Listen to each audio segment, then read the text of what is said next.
ಬಾಗಲಕೋಟೆ ರಾಜಕೀಯಕ್ಕೆ ಇದೀಗ mega twist ಒಂದು ಸಿಕ್ಕಿದೆ. ಶಾಸಕ ಎಚ್.ವೈ. ಮೇಟಿ ನಿಧನ ಹಿನ್ನೆಲೆ ಉಪಚುನಾವಣೆಗೆ ಕಾಂಗ್ರೆಸ್ ಪಕ್ಷಕ್ಕೆ ಇದೀಗ ಚರಂತಿಮಠ ಬಲ ಸಿಗ್ತಾ ಇದೆ.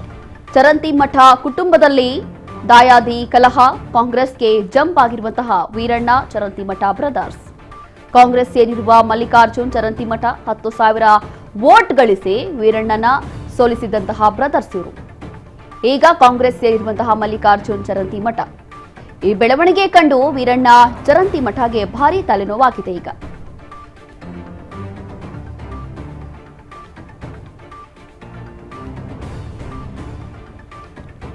ಬಾಗಲಕೋಟೆ ರಾಜಕೀಯಕ್ಕೆ ಮತ್ತೊಂದು ಮೆಗಾ ಟ್ವಿಸ್ಟ್ ಅಂತ ಹೇಳ್ಬೋದು. ಶಾಸಕ ಎಚ್.ವೈ. ಮೇಟಿ ಅವರು ನಿಧನ ಹೊಂದಿದ್ರು. ಈ ಹಿನ್ನೆಲೆ ಇದೀಗ ಉಪಚುನಾವಣೆಗೆ ಕಾಂಗ್ರೆಸ್ ಪಕ್ಷಕ್ಕೆ ಚರಂತಿಮಠ ಬಲ ಸಿಗ್ತಾ ಇದೆ. ಇನ್ನೇನು ಮುಂಬರುವಂತಹ ಎಲೆಕ್ಷನ್ಗೆ ಕಾಂಗ್ರೆಸ್ ಪಕ್ಷಕ್ಕೆ ಬಹಳ ದೊಡ್ಡ ಪ್ಲಸ್ ಪಾಯಿಂಟ್ ಇದು. ಆ ಭಾಗದಲ್ಲಿ, ವಿಶೇಷವಾಗಿ ಬಾಗಲಕೋಟೆ ಭಾಗದಲ್ಲಿ ಕಾಂಗ್ರೆಸ್ ಪಕ್ಷಕ್ಕೆ ಮುಂಬರುವಂತಹ ಯಾವುದೇ ಚುನಾವಣೆ ಇದ್ರೂ ಕೂಡ ಇಲ್ಲಿ ಪ್ಲಸ್ ಪಾಯಿಂಟ್ ಅಂತ ಹೇಳ್ಬೋದು.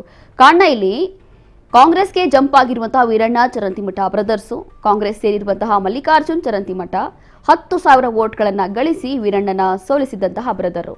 ಇದೀಗ ಕಾಂಗ್ರೆಸ್ ಸೇರಿರುವಂತಹ ಮಲ್ಲಿಕಾರ್ಜುನ್ ಚರಂತಿಮಠ. ಹಾಗಾಗಿ ಈ ಬೆಳವಣಿಗೆ ಎಲ್ಲವೂ ಕಂಡು ವೀರಣ್ಣ ಚರಂತಿಮಠಗೆ ಭಾರೀ ತಲೆನೋವಾಗಿದೆ ಅಂತ ಹೇಳ್ಬೋದು. ದಿಢೀರಾಗಿ ಈ ರೀತಿಯಾಗಿ ಕಾಂಗ್ರೆಸ್ಗೆ ಜಂಪ್ ಆಗಿರುವಂಥದ್ದು ಎಲ್ಲವೂ ಕೂಡ, ಎರಡೂ ಕೂಡ ರಾಷ್ಟ್ರೀಯ ಪಕ್ಷಗಳೇ, ಪ್ರಾದೇಶಿಕ ಪಕ್ಷ ಅಲ್ಲ, ಎರಡೂ ಕೂಡ ರಾಷ್ಟ್ರೀಯ ಪಕ್ಷನೇ.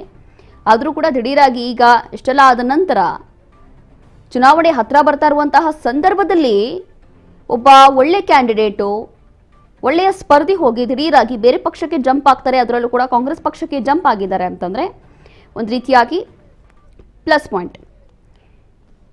ಇದೇ ವಿಚಾರಕ್ಕೆ ಸಂಬಂಧಪಟ್ಟಂತೆ ಮತ್ತಷ್ಟು ಮಾಹಿತಿಯನ್ನ ಕೊಡ್ತಾರೆ ನಮ್ಮ ಪ್ರತಿನಿಧಿ ಮುರುಗೇಶ್. ನೋಡ್ತಾ ಇದ್ದೀವಿ, ಮುಂಬರುವಂತಹ ಚುನಾವಣೆಗೆ ಒಂದು ರೀತಿಯಾಗಿ ಕಾಂಗ್ರೆಸ್ ಪಕ್ಷಕ್ಕೆ ಇದು ಒಂದು ದೊಡ್ಡ ಪ್ಲಸ್ ಪಾಯಿಂಟ್ ಅಂತ ಹೇಳ್ಬೋದು. ಈ ರೀತಿಯಾದಂತಹ ಬೆಳವಣಿಗೆ ನೋಡ್ತಾ ಇದ್ರೆ ಹಾಗಾಗಿ ಏನಿರ್ಬೋದು, ದಿಢೀರಾಗಿ ಈ ರೀತಿ ಕಾಂಗ್ರೆಸ್ಗೆ ಜಂಪ್ ಆಗಿರುವಂತದ್ದು ವೀರಣ್ಣ ಚರಂತಿಮಠ ಬ್ರದರ್ಸ್. ಹಾಗಾಗಿ ಕಾರಣ ಏನು ಅಂತ? ರೋಷಿನಿ, ಈಗಾಗಲೇ ಬಾಗಲಕೋಟೆಯ ಎಚ್.ವೈ. ಮೇಟಿ ಅವರ ನಿಧನ ಹಿನ್ನೆಲೆಯಲ್ಲಿ ಈಗಾಗಲೇ ಮುಂಬರುವ ಉಪಚುನಾವಣೆಗೆ ಸಾಕಷ್ಟು ಒಂದು ಕಾಂಗ್ರೆಸ್ ನಲ್ಲಿ ಸಾಕಷ್ಟು ಒಂದು ಬಲ ಬಂದಿದೆ ಅಂತ ಹೇಳ್ಬೋದು. ಯಾಕಂದ್ರೆ ಬಿಜೆಪಿಯಿಂದ ವೀರಣ್ಣ ಚರಂತಿಮಠ ಅವರು ಸ್ಪರ್ಧೆ ಮಾಡ್ತಾರೆ ಅನ್ನೋದು ಬಹುತೇಕ ಖಚಿತವಾಗಿದೆ. ಅದರ ಜೊತೆಯಾಗಿ ಈಗಾಗಲೇ ಎಚ್.ವೈ. ಮೇಟಿ ಅವರ ಮಕ್ಕಳಿಗೆ ಅವರ ಒಂದು ಟಿಕೆಟ್ ಅನ್ನ ನೀಡಲಿದ್ದಾರೆ ಅಂತ ಹೇಳ್ಬೋದು. ಹೀಗಾಗಿ ಒಂದು ರೀತಿಯಾಗಿ ಸಾಕಷ್ಟು ರೀತಿಯಾಗಿ ಕಾಂಗ್ರೆಸ್ ನಲ್ಲಿ ಮಲ್ಲಿಕಾರ್ಜುನ್ ಚರಂತಿಮಠ ಇದ್ದಾರೆ.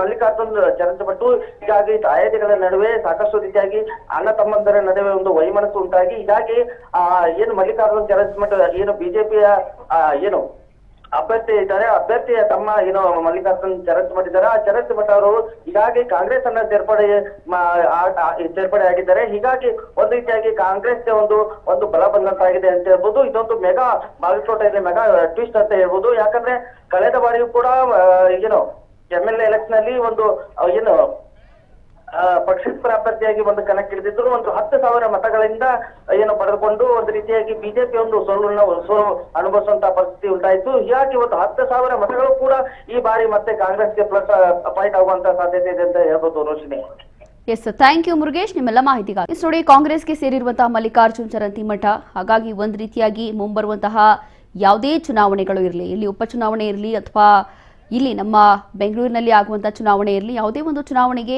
ಇಲ್ಲಿ ಒಂದು ರೀತಿಯಾಗಿ ಬಾಗಲಕೋಟೆಯಲ್ಲಿ ಆಗ್ತಾ ಇರುವಂತಹ ಬೆಳವಣಿಗೆಗಳನ್ನು ನೋಡ್ತಾ ಇದ್ರೆ ಒಂದು ರೀತಿಯಾಗಿ ಕಾಂಗ್ರೆಸ್ ಪಕ್ಷಕ್ಕೆ ಇದು ದೊಡ್ಡ ಮಟ್ಟದಲ್ಲಿ ಪ್ಲಸ್ ಪಾಯಿಂಟ್ ಆಗ್ಬೋದು ಅಂತ ಅನಿಸ್ತಾ ಇದೆ. ಹಾಗಾಗಿ ಮುಂಬರುವಂತಹ ಚುನಾವಣೆಯಲ್ಲಿ ಏನೆಲ್ಲ ಆಗುತ್ತೆ, ಅಥವಾ ನಿಜವಾಗ್ಲೂ ಕೂಡ ಇವರಿಗೆ ಅದು ಲಾಭ ಆಗುತ್ತಾ ಅಥವಾ ನಷ್ಟ ಆಗುತ್ತಾ ಅಂತ ಹೇಳಿ ಕಾದು ನೋಡ್ಬೇಕಾಗತ್ತೆ.